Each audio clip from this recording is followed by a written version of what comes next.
Simply audio runs. Samuel. Superhero. 1 Samuel 1 verse 1 to 28 and 2 verse 1 to 11, chapter 3 verse 1 and chapter 4 to 22. Hannah was married to Elkanah. She was unable to bear children for many years. Samuel was the answer to Hannah's prayer when she cried unto the Lord, asking for a man-child that she would give back to the service of Lord. Samuel was born and Hannah kept her promise. After weaning him, she took him to the house of the Lord where child Samuel grew up with the high priest Eli. One night when Samuel was still young, the Lord called him by name, but he didn't recognize the voice of the Lord, so he went to Eli thinking he was calling him. After the third time, Eli realized it must be the Lord calling Samuel, so instructed him to respond by saying, "Speak, Lord, your servant hears you." The Lord then spoke to Samuel about Eli and his sons who were not following the ways of the Lord. Samuel became the next leader of Israel after the death of Eli and his sons.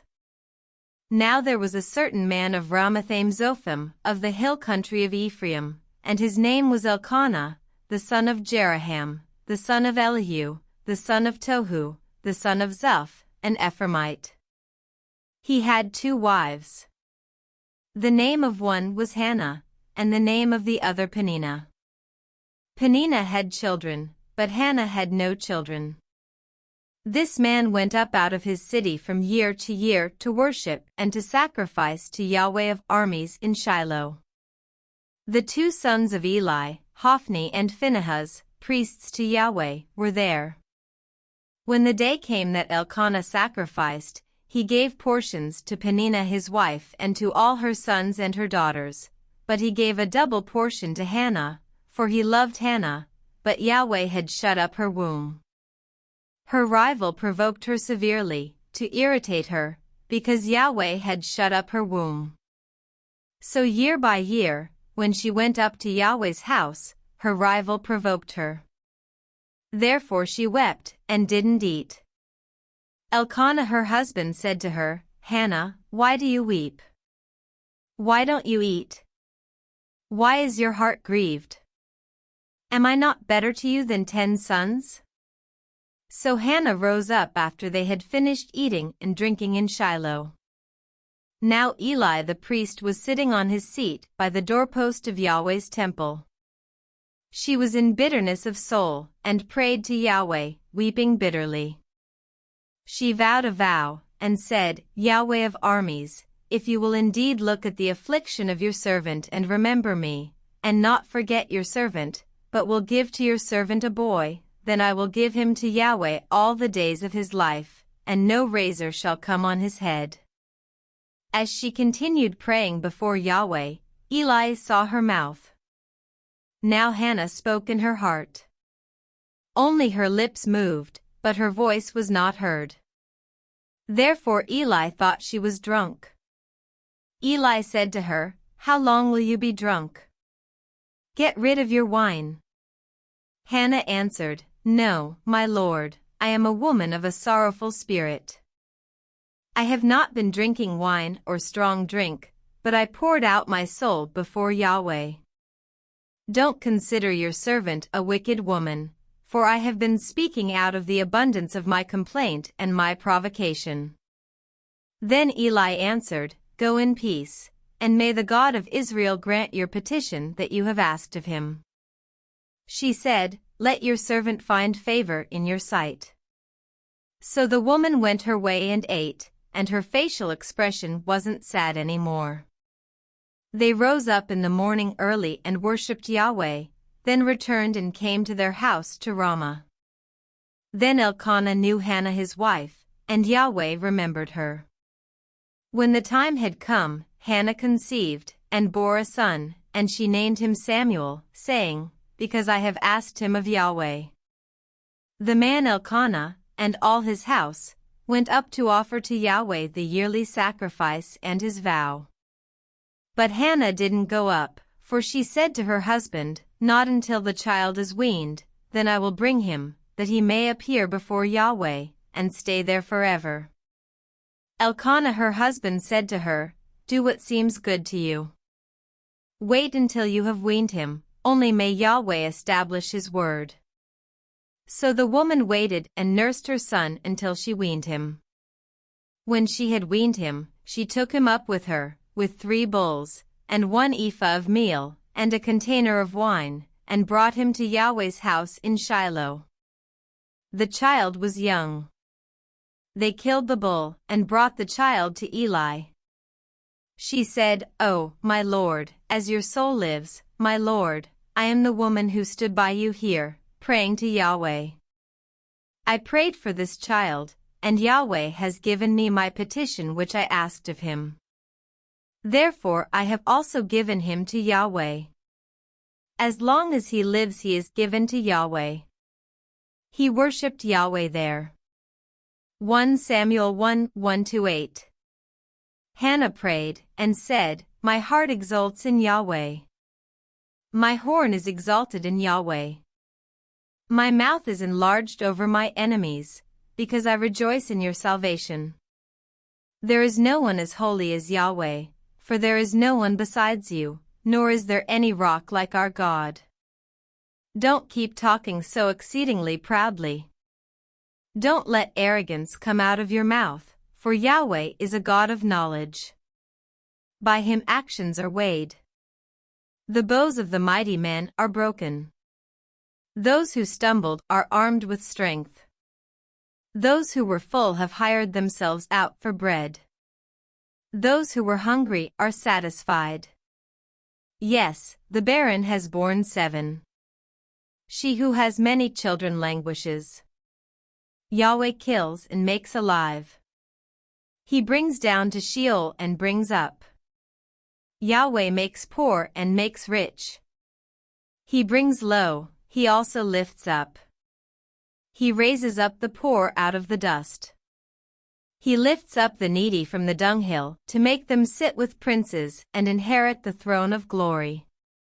For the pillars of the earth are Yahweh's. He has set the world on them.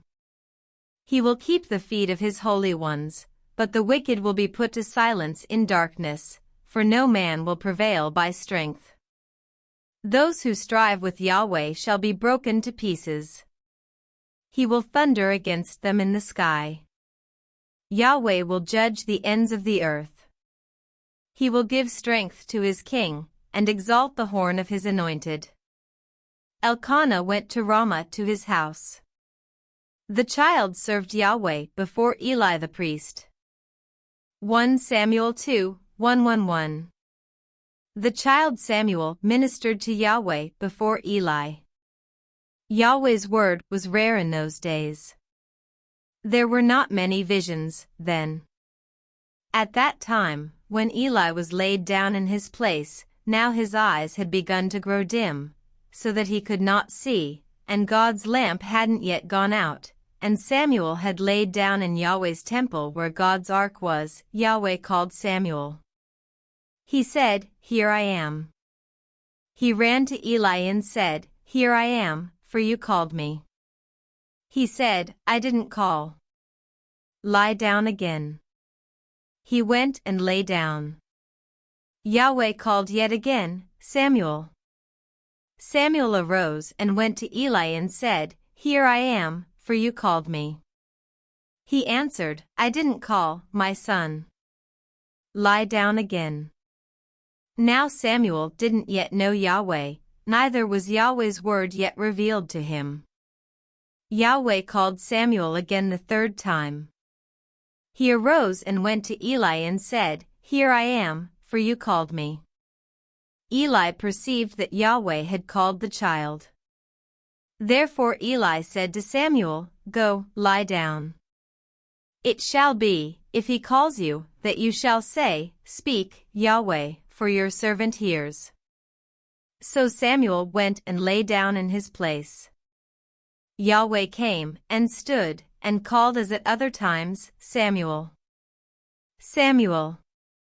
Then Samuel said, "Speak, for your servant hears." Yahweh said to Samuel, "Behold, I will do a thing in Israel at which both the ears of everyone who hears it will tingle. In that day I will perform against Eli all that I have spoken concerning his house, from the beginning even to the end. For I have told him that I will judge his house forever for the iniquity which he knew, because his sons brought a curse on themselves, and he didn't restrain them. Therefore I have sworn to the house of Eli that the iniquity of Eli's house shall not be removed with sacrifice or offering forever. Samuel lay until the morning, and opened the doors of Yahweh's house. Samuel was afraid to show Eli the vision. Then Eli called Samuel and said, "Samuel, my son." He said, "Here I am." He said, "What is the thing that he has spoken to you? Please don't hide it from me. God do so to you, and more also, if you hide anything from me of all the things that he spoke to you." Samuel told him every bit, and hid nothing from him. He said, "It is Yahweh.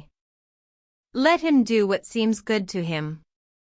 Samuel grew, and Yahweh was with him and let none of his words fall to the ground. All Israel from Dan even to Beersheba knew that Samuel was established to be a prophet of Yahweh. Yahweh appeared again in Shiloh, for Yahweh revealed himself to Samuel in Shiloh by Yahweh's word. 1 Samuel 3, 1-1. The word of Samuel came to all Israel. Now Israel went out against the Philistines to battle, and encamped beside Ebenezer, and the Philistines encamped in Aphek. The Philistines put themselves in array against Israel. When they joined battle, Israel was defeated by the Philistines, who killed about 4,000 men of the army in the field. When the people had come into the camp, the elders of Israel said, "Why has Yahweh defeated us today before the Philistines? Let's get the ark of Yahweh's covenant out of Shiloh and bring it to us, that it may come among us and save us out of the hand of our enemies."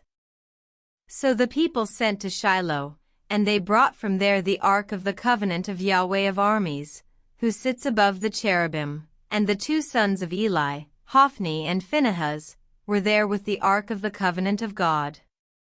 When the ark of Yahweh's covenant came into the camp, all Israel shouted with a great shout, so that the earth resounded.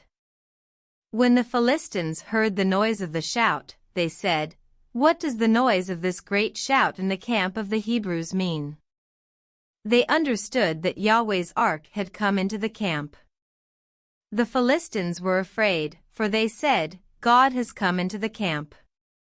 They said, "Woe to us! For there has not been such a thing before.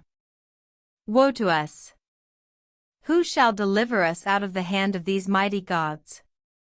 These are the gods that struck the Egyptians with all kinds of plagues in the wilderness.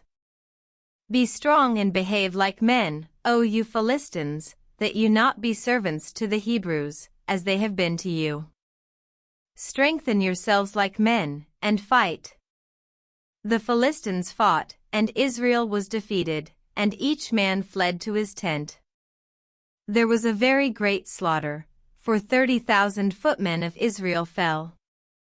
God's ark was taken, and the two sons of Eli, Hophni and Phinehas, were slain. A man of Benjamin ran out of the army and came to Shiloh the same day, with his clothes torn and with dirt on his head. When he came, behold, Eli was sitting on his seat by the road watching, for his heart trembled for God's ark. When the man came into the city and told about it, all the city cried out. When Eli heard the noise of the crying, he said, "What does the noise of this tumult mean?" The man hurried, and came and told Eli. Now Eli was 98 years old. His eyes were set, so that he could not see. The man said to Eli, "I am he who came out of the army, and I fled today out of the army." He said, "How did the matter go, my son?" He who brought the news answered, "Israel has fled before the Philistines, and there has been also a great slaughter among the people." Your 2 sons also, Hophni and Phinehas, are dead, and God's ark has been captured." When he made mention of God's ark, Eli fell from off his seat backward by the side of the gate, and his neck broke, and he died, for he was an old man and heavy. He had judged Israel 40 years. His daughter-in-law, Phinehas' wife, was with child, near to giving birth. When she heard the news that God's ark was taken and that her father-in-law and her husband were dead, she bowed herself and gave birth, for her pains came on her. About the time of her death the women who stood by her said to her, "Don't be afraid, for you have given birth to a son." But she didn't answer, neither did she regard it. She named the child Ichabod, saying, "The glory has departed from Israel, because God's ark was taken, and because of her father-in-law and her husband." She said, "The glory has departed from Israel, for God's ark has been taken." 1 Samuel 4:1-2.